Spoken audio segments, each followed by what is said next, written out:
Bienvenidos a Claves de Alzheimer. Para poder investigar en la enfermedad, para poder conocer en profundidad el Alzheimer, muchas veces se necesita trabajar directamente con tejido del cerebro humano. Eso es posible hoy gracias a la aparición de los bancos de cerebros.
Y para hablar de bancos de cerebros tenemos hoy con nosotros a Alberto Rábano, que es jefe de neuropatología de la unidad de investigación del proyecto Alzheimer. Alberto, bienvenido. Muchas gracias. ¿Qué es exactamente un banco de cerebros? Bueno, un banco de cerebros es un archivo de tejido y de información, básicamente, que procede de las donaciones que voluntariamente nos han hecho cientos de pacientes y de personas también sin enfermedades neurológicas.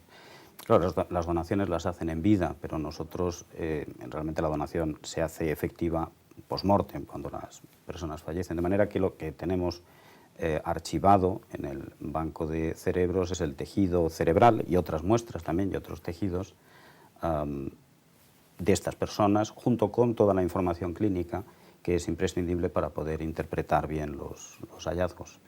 Cuando llega un cerebro de un paciente que ha fallecido, ¿volvéis a hacer un diagnóstico viendo ya directamente el cerebro? Sí, realmente ese diagnóstico es, por decir así, el que vale, va a ser el diagnóstico definitivo de ese caso.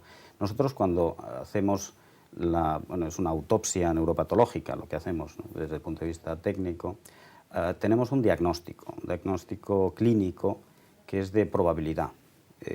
Dependiendo de la enfermedad, esa probabilidad es mayor o menor. En el caso de la enfermedad de Alzheimer, bueno, si un paciente viene con el diagnóstico de enfermedad de Alzheimer, es entre un 80 y un 90% de probabilidad de que encontremos al menos patología de enfermedad de Alzheimer. Pero nosotros, en un porcentaje pequeño de casos, lo que encontramos es otra enfermedad, y en un porcentaje alto de casos, más de 2/3 de los casos, encontramos además otras enfermedades, otras patologías que contribuyen también a la demencia y al cuadro clínico del paciente.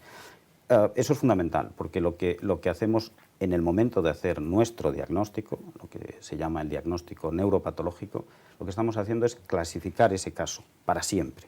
No, ese caso no queda, ese tejido no queda clasificado con el diagnóstico que trae clínico, por muy exacto, por muy probable que sea, sino que somos nosotros, con nuestros estudios histológicos y moleculares, los que hacemos la clasificación definitiva. Y con esa clasificación cedemos el tejido a los investigadores que lo necesitan.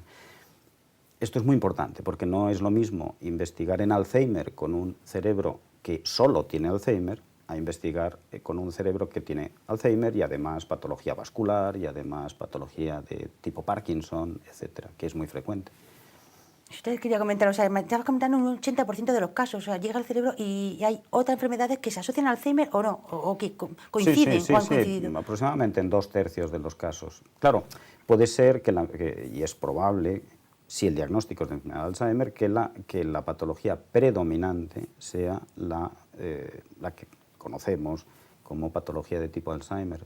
Pero es muy frecuente, digo, más de 2/3 de los casos en que hay otras patologías y cada vez conocemos mejor esas patologías y la manera en que interaccionan con la enfermedad de Alzheimer. Es tan importante conocer el Alzheimer, como estas otras patologías, como digo, relacionadas con el Parkinson o con algunas demencias frontotemporales, con otras enfermedades que contribuyen también a la demencia de los pacientes. Y cuando es claramente enfermedad de Alzheimer, aún así, digamos, ¿el daño que se produce en el cerebro es siempre el mismo o varía mucho?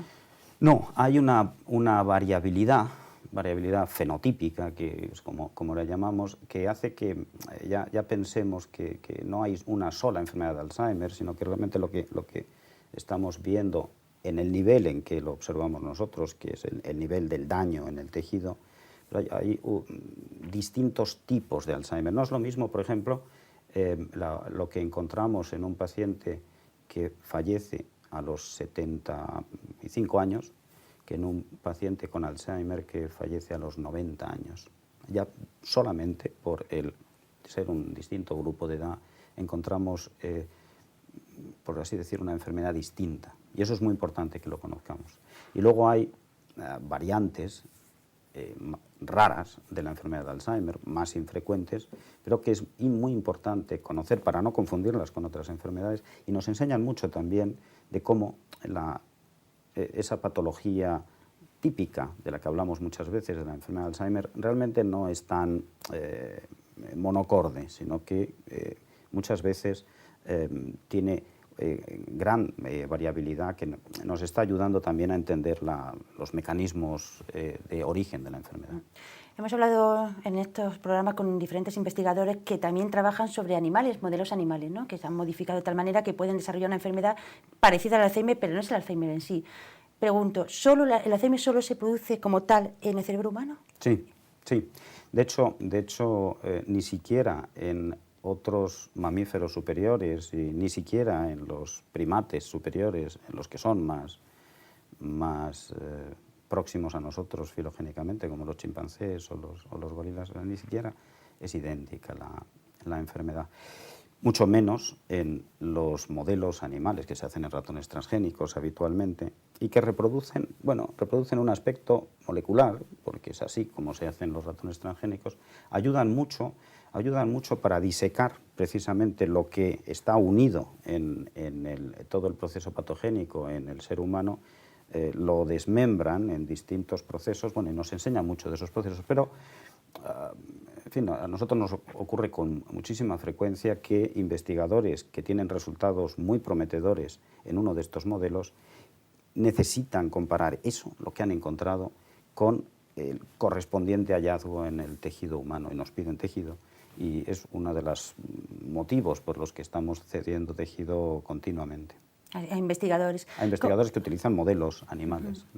¿Cómo se produce el proceso de donación? Y sobre todo si es fácil conseguir la donación, que siempre se está reclamando donación de todo tipo de tejido y órgano y tal, que me imagino que en el caso del cerebro no sé si es más complicado o no. No es sencillo. El procedimiento, como he contado, pues se trata de una autopsia rápida, realmente tardamos media hora en hacerlo. Y es cierto que hace 15 años, cuando empezamos con el banco en España, aunque en otros países, y sobre todo en Europa y en Estados Unidos, había una cultura de donación para investigación que en España no había, y entonces nos costó mucho hacer entender que no solo se puede donar para el trasplante de órganos, sino que también se puede donar otros órganos. El cerebro no se dona para trasplante, obviamente, pero sí para investigación. Ha pasado más de una década desde que empezamos nosotros y otros grupos, y lo que hemos observado es que se ha producido un cambio cultural que hemos podido ver lento, pero que ya ha sido definitivo e irreversible, y que es, en cierto modo, paralelo al que hemos hemos observado todos en relación con las donaciones para trasplante, de las cuales España es el país puntero del mundo desde hace muchos años, ¿no? Pues esa misma actitud de generosidad, de solidaridad, de donación, es decir, en cuanto el mensaje llega, en cuanto las personas se dan cuenta de lo que significa, todos quieren, nosotros nos ocurre en charlas con colectivos, con asociaciones de familiares, todo el mundo. Es una reacción natural, por lo menos en nuestro medio. Es más, lo que nos estamos encontrando es que una vez que se ha entendido que donar para investigar, una vez que uno fallece, pues realmente nada sirve, de manera que todo, si algo sirve es para conservarlo e investigar, pues la actitud natural es que cada vez estamos teniendo más peticiones de donaciones de cuerpo, es decir, que puestos a donar, pues donémoslo todo, ¿no? Entonces, eso nos producía hace un tiempo ciertos problemas logísticos y de organización, pero bueno, ya los tenemos resueltos. Y de hecho los cuerpos pues, se donan para las facultades de medicina, para el aprendizaje y también para la práctica de cirujanos. De manera que realmente yo estoy satisfecho en este momento y un poco sorprendido de la reacción que estamos teniendo. Continuamente, todos los días se nos están escribiendo donantes de muchos puntos de España, donantes vivos, voluntarios, y esto era impensable realmente hace 10 años, cuando teníamos entre 5, 6, 7 cerebros al año. Y ahora tenemos pues casi 100 cerebros todos los años. ¿En cuántos bancos tiene ahora mismo España? Hay 5 bancos bien consolidados y otros tantos en creación, en fase de creación. Yo creo que en torno a 10 tendremos en los próximos años muy bien dotados, muy bien coordinados y cubriendo todo el país. Muy bien, Alberto, pues muchísimas gracias por estar con nosotros. Muchas Pasamos gracias un momentito a publicidad y enseguida volvemos.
Vamos a hablar ahora de terapias no farmacológicas y lo vamos a hacer con Irene Rodríguez, terapeuta ocupacional. Bienvenida, Irene. Gracias. Trabajas en el Centro Alzheimer de la Fundación Reina Sofía. Sí, así. ¿Qué terapias hacéis con los pacientes?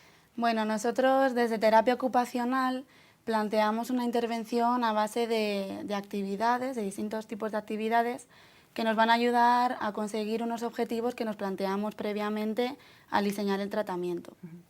Bueno, este tratamiento lo podemos dividir en diferentes áreas para poder tocar un poquito todos los campos. Y bueno, pues por ejemplo, el área más importante que trabajamos es la estimulación cognitiva, que se trata de proponer al usuario del centro diferentes tipos de actividades y de ejercicios que nos van a ayudar a trabajar los procesos cognitivos o mentales que se ven afectados durante la enfermedad. Por ejemplo, la atención, la memoria, el lenguaje, el cálculo, el esquema corporal. Entonces, bueno, nosotros los terapeutas ocupacionales allí, gracias al material del que disponemos, podemos proponer diferentes actividades. Por ejemplo, para trabajar la atención tenemos muchas fichas cognitivas. Podemos Cuéntanos qué pedir... son, por ejemplo, fichas cognitivas. ¿Qué es exactamente ese Fichas instrumento que utilizáis? Bueno, son ejercicios o bien por escrito, son ejercicios visoperceptivos a través de los cuales podemos conseguir esos objetivos, ¿no?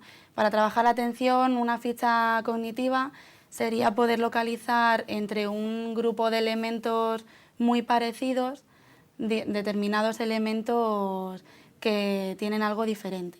Y así conseguimos un poquito mantener la atención y la concentración. Para trabajar la memoria, pues podríamos hacer bien por escrito con fichas cognitivas o bien de manera oral, trabajando en grupo con todos los usuarios, rememorar hechos históricos, rememorar hechos de su propia vida, trabajaríamos la memoria. El lenguaje lo estamos trabajando continuamente a través de ejercicios de conversación, ejercicios por escrito para trabajar la lectoescritura, completar refranes muy sencillos. Trabajamos el cálculo pues con sumas y restas muy básicas, que eso sería parte de una ficha cognitiva también. Podemos trabajar el esquema corporal, que consiste en reconocer la localización de las diferentes partes del cuerpo, que también es una función que se ve muy afectada con la enfermedad. Irene, me gustaría destacar que estos no son meros, digamos, formas de entretener a los pacientes, sino que realmente hay un resultado, ¿no?, cuando se realizan estas terapias. Claro, nosotros, mucha gente puede creer al ver lo que estamos haciendo que estamos entreteniendo, pero realmente estamos trabajando todas esas funciones y están ayudando a mantener un poquito las capacidades que todavía poseen los usuarios y a frenar el deterioro cognitivo. ¿Cómo recibís vosotros, por ejemplo, después de una terapia, cualquiera de las que me estabas comentando, ¿no? ¿Notáis directamente que ese paciente reacciona, que está más estimulado? Sí, nosotros cuando, por ejemplo, llegamos a trabajar con un paciente, puede estar en diferentes niveles de activación, puede ser un paciente muy apático o una persona que está hiperactivada. Pero realmente nosotros cuando trabajamos con ellos notamos que cambian en ese momento. Luego a la larga notas que se mantienen. No notas mejorías, pero sí notas un mantenimiento de las capacidades. Y en ese momento que tú estás trabajando, ese tiempo en el que tú estás trabajando con ellos, notas un cambio en su actitud. Me imagino que también estas terapias afectan al área emocional del paciente. Claro. ¿Qué se consigue? Nosotros no solo nos proponemos objetivos cognitivos o físicos, también tratamos el aspecto social y emocional de las personas. A través de las terapias grupales, ya sea de musicoterapia o de psicomotricidad o cualquier terapia en la que trabajemos memoria, lenguaje o atención, intentamos también conseguir objetivos a nivel emocional para mejorar el estado de ánimo de la persona o disminuir su nivel de apatía, porque también en esta enfermedad pues los cambios bruscos en el estado de ánimo son muy frecuentes. Y a nivel social buscamos también una relación con el resto de personas que se encuentran allí, el sentido de pertenencia a un grupo, ver que no están solos. Muy bien, pues muchísimas gracias, Irene, por contarnos todas estas terapias, ¿no?, y sobre todo destacar lo importante que es tener esta actividad directamente sobre los pacientes. Gracias por estar con nosotros. A ti. Y a ustedes, ya saben, estamos con ustedes en Claves de Alzheimer.